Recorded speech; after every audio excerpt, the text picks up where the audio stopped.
He wizara ya cooperatives Mheshimiwa Wycliffe Oparanya niko bono ave tomogeni bwisiko asokobekero gutokwa borkiwa ku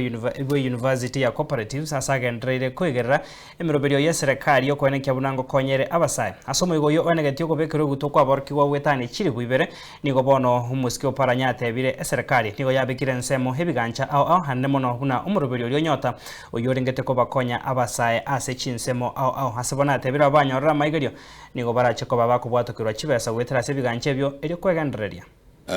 This university specifically focuses on the cooperative movement, and therefore it is very important in terms of financial inclusion and inclusion of communities in economic development.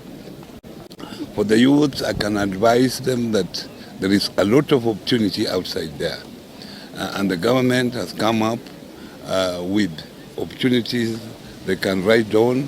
to improve their living and also improve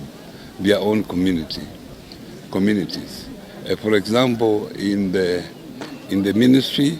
we have a project called NYOTA,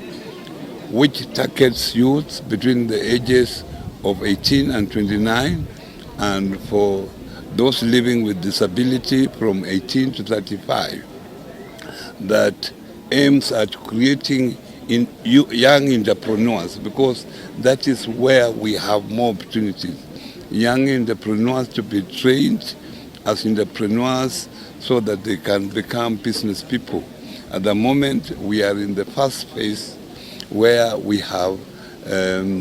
involved 70 youths every ward, and by the end of that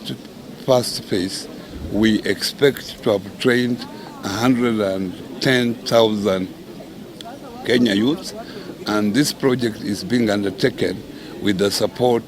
of the World Bank. So these young graduates who have graduated here, they are free to tap into those opportunities that can enable them to contribute to economic development of this country. We have other funds like Hustler Fund,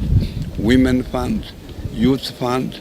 and for those that will move on, we have funds from Kenya Industrial Estates that will enable them to become entrepreneurs and also become employers in this particular area.